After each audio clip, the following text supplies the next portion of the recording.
2 centuries later, Paris saw a French-Italian doctor called Alfred Tomatis make a breakthrough in the therapeutic use of music. Tomatis invented the so-called electronic ear, a set of filters and regulators which allows a therapist to compensate for the imbalance in a person's hearing. A rebel against the scientific establishment of his day, Tomatis started in the 1950s working with singers. He was fundamentally driven by the insight that we can only sing or talk as well as we can hear.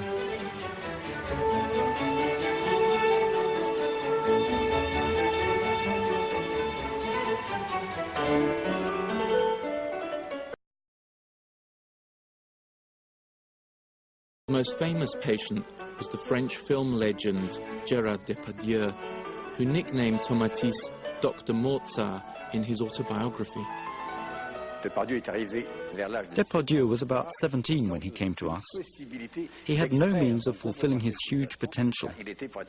He was blocked as soon as he opened his mouth. His voice just gave way. We enabled him to access his creativity. He also built up a phenomenal memory and can now shoot several films at the same time. I got to know Gérard Depardieu at a lunch. I was reading a book at the time, and he asked me if it was any good, and whether I understood it. I said, to be honest, no. I can't remember the story, and I didn't really get the plot.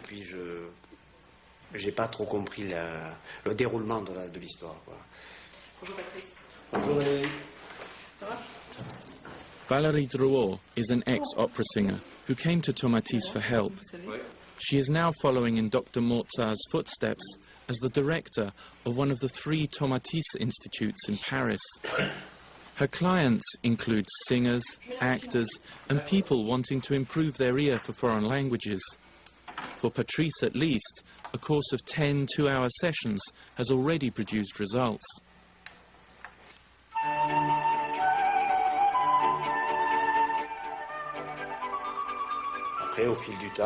Sometime later, I had another chat with Gérard Depardieu. He said, you have a stronger voice, it's pleasanter, you seem more together. That will help you get a job.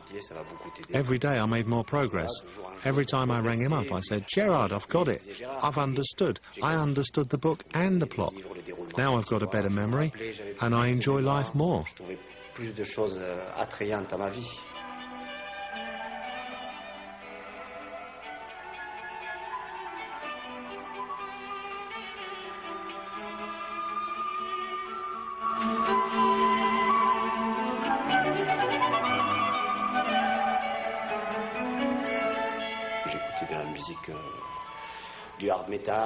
I used to listen to hard rock, Metallica, Pantera, Ozzy Osbourne, music that was somewhat harder than Mozart.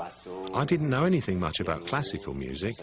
I only knew it existed, but none of the melodies with their high notes.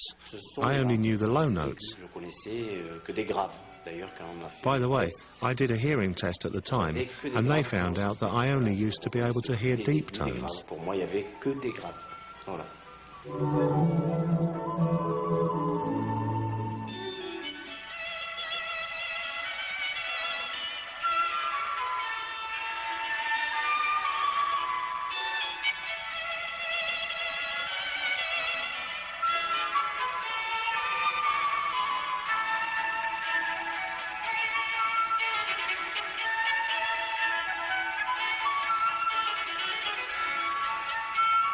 While it is easy to understand that classical music is better for the brain than heavy metal, why does it always have to be Mozart?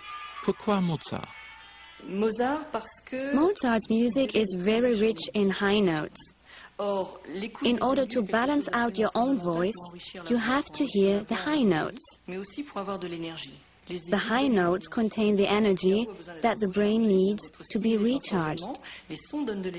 Mozart is a composer who uses the most high notes.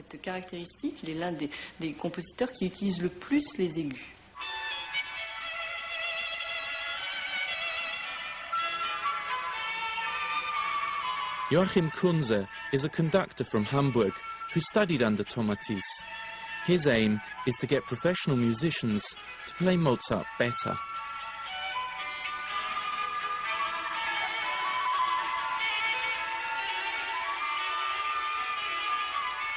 The headphones only allow the musicians to hear their performance through their right ears.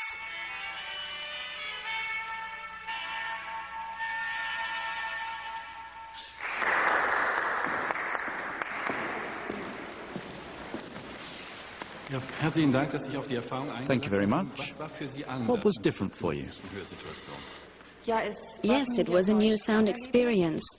I usually hear my colleagues in a very polyphonic way, but now I was reduced to my right ear, and there I heard a lot of flute and violin. It was possible to play in a more alert fashion. Your right ears lead in the formation of sound. That's one of the first things that Tomatis discovered. The right ear takes priority in forming the way we hear. In all of us, the part of the brain responsible for processing sound is located on the left side of the brain. Because the brain is wired diagonally, it is the right ear that feeds sound quicker.